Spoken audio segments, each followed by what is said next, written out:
Hello friends, नमस्ते, राम राम, सत श्री अकाल। मैं आज जो कहानी लेकर आई हूँ, यह कहानी है राधिका यादव की, जो मैं पूरी सच्चाई, पूरी घटना आपको बताने जा रही हूँ। हमारे देश में लगभग 146 करोड़ से ज़्यादा जनसंख्या है, जो आंकड़ों के हिसाब से बताई जाती है। और इस पर लगभग 50 करोड़ लोग जो हैं वो अलग-अलग सोशल मीडिया पर जुड़े हुए हैं, अलग-अलग अकाउंट्स पर। चाहे वो फेसबुक हो, ट्विटर हो और या आपका इंस्टाग्राम हो, और कितने सारे ही अकाउंट्स हैं जिन पर लोग बाग 24 घंटे एक्टिव रहते हैं। तो इसी में जो एक लड़की है, क्या कहते हैं, राधिका यादव, वो उसके बारे में बताया जा रहा है कि वो अकाउंट पर रील बनाने के चक्कर में पिता ने ऐसा मार दिया। बिल्कुल भी ऐसा नहीं था। और ये जो कहानी दुनिया के सामने आई, लेकिन आई ये भी सोशल मीडिया के द्वारा ही है। तो इसी में जो गुरुग्राम है, वहाँ पर एक मर्डर होने का पता चलता है कि किसी टेनिस खिलाड़ी का मर्डर हो चुका है। ये सोशल मीडिया ने अपने द्वारा बताया। और जो गाँव के और देश में स्टेट लेवल पर वो सभी तरह से खेल कर आती थी और वो जीतती भी थी। राधिका यादव का बताया जाता है कि सोशल मीडिया पर कोई भी अकाउंट एक्टिव नहीं है, वो किसी भी अकाउंट को नहीं चलाती थी। उसके बावजूद भी लोगों ने ये तार यहीं पर जोड़ा है कि पिता ने जो गोली मारी है बेटी में, वो सोशल मीडिया पर एक्टिव रहने की वजह से ही मारी है, कि उन्हें रील बनाना पसंद नहीं था और बेटी रील बनाकर डालती थी। तो लेकिन ऐसा नहीं हुआ है किसी भी फ्लोर पर। किसी भी फ्लोर पर ऐसा नहीं, मतलब किसी भी उसमें ऐसा नहीं पाया गया है कि वो एक्टिव रहती थी। और ये जो कहानी है, ये गुरुग्राम के सेक्टर 57 जी 156 की फर्स्ट फ्लोर की दीपक यादव की है, जिनकी पत्नी होती है मंजू यादव, बेटा जो होता है धीरज यादव और बेटी राधिका यादव होती है, जो ग्राउंड फ्लोर पर रहते हैं। और ग्राउंड फ्लोर पर रहने के बाद में वो वहाँ पर अपना खुशी खुशी पूरा परिवार रहता था। तो एक दिन ऐसा होता है कि वो गोली की सी आवाज़ आती है, तो नीचे उनका भाई रहता है कुलदीप यादव। वो कहता है अपने बेटे से कि शायद ऊपर कुकर फट गया है और तुम जाकर देखो। तो वो कहते हैं कि कुकर फट गया है तो तुम जाकर उसे देखो। तो वो उसका बेटा कहता है नहीं पापा, आप भी चलो और आप भी वहाँ पर जाकर देखिए कि ऐसा क्या हुआ है कि जो ये राधिका। उसके बाद दोनों पिता और बेटे ऊपर जाते हैं और वो ऊपर जाकर देखते हैं कि वहाँ पर कुकर नहीं फटा है। भैया जो हैं वो बदहवास हालत में बैठे हुए हैं, और जो उनकी पत्नी मंजू हैं वो भी बदहवास हालत में बैठी हुई हैं।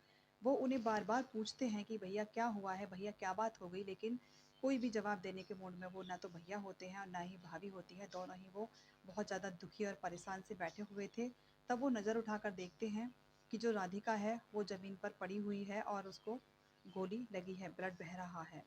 कुछ नहीं करते वो दोनों बाप और बेटे, जो भैया होते हैं दोनों पापा बेटे, और उस राधिका को उठाते हैं और बराबर सरकारी मतलब अस्पताल में लेकर जाते हैं।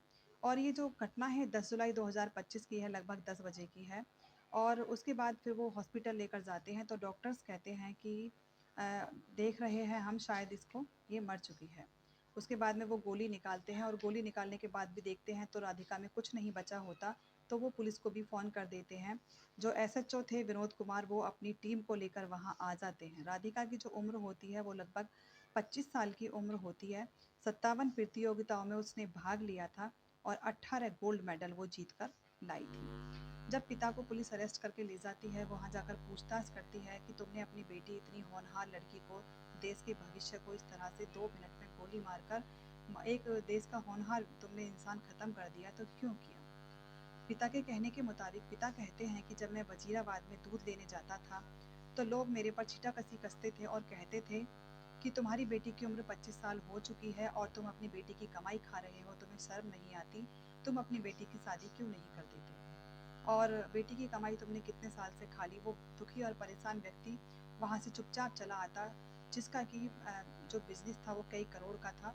मकान बनाकर वो बेचते थे और स्पेयर पार्ट का भी उनका काम था जो बहुत चल रहा था। दोनों बाप और बेटे दोनों इसी काम में लगे रहते थे। लेकिन जो राधिका थी वो 12th के बाद में उसको चोट लगी। एक दिन वो गिर गई थी खेलते-खेलते, तो उसकी बाह में ऐसी चोट आई थी, उसको ये लगने लगा था कि वो आगे बहुत अच्छा नहीं खेल पाएगी। तो उसने अपने पिता से कहा कि पापा, मैं शायद आगे बहुत अच्छा ना खेल पाऊँ, तो आप एक काम करें कि मेरे लिए एकेडमी खुलवा दें। जो आस-पास के बच्चे होंगे एकेडमी में आएँगे, उनका एडमिशन दूँगी और मैं उन्हें एक बहुत अच्छा टेनिस प्लेयर बनाऊँगी। पिता ने कहा ठीक है। लगभग 2 से ढाई करोड़ में वो एक टेनिस अकेडमी खुलवाते हैं और खुलवाने के बाद में उसके बाद वो टेनिस अकेडमी खुलवा कर खुलवाने के बाद वो बहुत अच्छी चल रही थी, आस-पास के सभी माता-पिता ने अपने बच्चियों का एडमिशन उसमें करा दिया था और वहाँ पर वो अच्छे से टेनिस अकेडमी में खेल रहे थे। पिता ने लगभग 2.5 करोड़ लगाकर जो एक अकेडमी खड़ी की थी, वो सिर्फ़ इसीलिए खड़ी की थी ताकि उस अकेडमी में वो बच्चे आएँ और उनसे कमाई हो। लेकिन वो उनका कहना ये था कि लोग बाग उन्हें ताने दे रहे थे, उनसे बोल रहे थे, उन्हें परेशान कर रहे थे। तो मैंने इसलिए इस जब मैं अपनी बेटी से आकर इस बारे में बात करता था कि बेटी तुम अकेडमी बंद कर दो, तो वो साफ-साफ शब्दों में मना कर देती थी कि पापा ये मेरा सपना है और मैंने बचपन से सिर्फ़ यही सपना देखा है कि मैं एक अकेडमी खोलूँगी और उसकी कोच बनूँगी और जब मेरी अकेडमी इतनी अच्छी चल रही है तो मैं इसको क्यों बंद करूँ? दोनों पिता और बेटी में इसी बात को लेकर हमेशा बहस होती थी और बेटी हमेशा मना कर देती थी कि मैं पापा अकेडमी बंद नहीं करूँगी। लेकिन समाज और दुनिया जो है ये किसी भी इंसान को जीने नहीं देती। वो उन्हें बार-बार लोग ताना देते थे, निकलते-बढ़ते जबकि जो 2 करोड़ लगा सकता है अकेडमी में तो आप उसकी इनकम भी सोच सकते हैं कि वो कितनी होगी।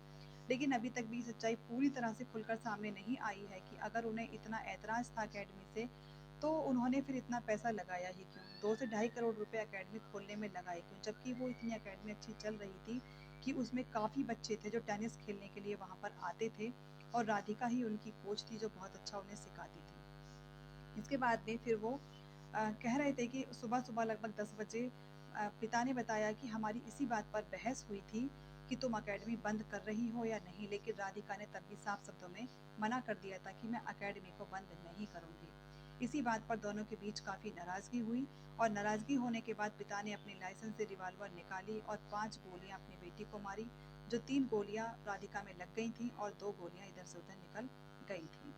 लेकिन ऐसा भी बताया जा रहा है कि इमाम उल्लाह हक के साथ में भी उसकी वीडियो रील्स वायरल हुई थी एक बार, लेकिन उनकी जो मैनेजर हैं कल्पना, उन्होंने ये बताया था कि ऐसा नहीं है, इमामुल हक का तो उनके साथ में कोई लेना-देना भी नहीं है और ये सब झूठी अफ़वाहें ऐसी उड़ रही हैं। तो इमामुल हक के साथ में बताया जा रहा है कि उनका संबंध था या नहीं था, लेकिन एक वीडियो है जो काफ़ी तेज़ी से वायरल भी हो रही है। इमामुल हक के साथ में वो बैठी हुई हैं और उन्होंने जो वीडियो बनाई थी, लेकिन अभी सच्चाई क्या है कि लोगों की तानाकसी या इमामुल हक के साथ में वीडियो का डालना या रील का बनना या फिर कुछ और, अभी पूरी तरह सच्चाई खुलकर सामने नहीं आ रही है क्योंकि जो राधिका के पिता हैं, वो अपने स्टेटमेंट को बार-बार बदल रहे हैं, बार-बार चेंज कर रहे हैं, इसलिए पूरी सच्चाई पता नहीं चल रही। लेकिन अगर दुनिया समाज के डर से लोगों उनके पिता ने ऐसा किया है तो बिल्कुल गलत किया है क्योंकि एक होनहार लड़की है, उसने अगर एकेडमी खोली तो वो कोई बहुत गलत बात थी नहीं, लगता है कुछ और ही बात इसके पीछे है। पर सोशल मीडिया पर उसका कोई भी अकाउंट नहीं मिला है, तो ये भी हो सकता है कि जो 3 घंटे राधिका को रखा गया था क्योंकि 10 साढ़े 10 बजे मौत हुई थी और लगभग 1 से 2 बजे के बीच में राधिका को हॉस्पिटल ले जाया गया। इस 3 घंटे में मोबाइल से अकाउंट को हटा दिया गया था या सच में राधिका का कोई अकाउंट नहीं है।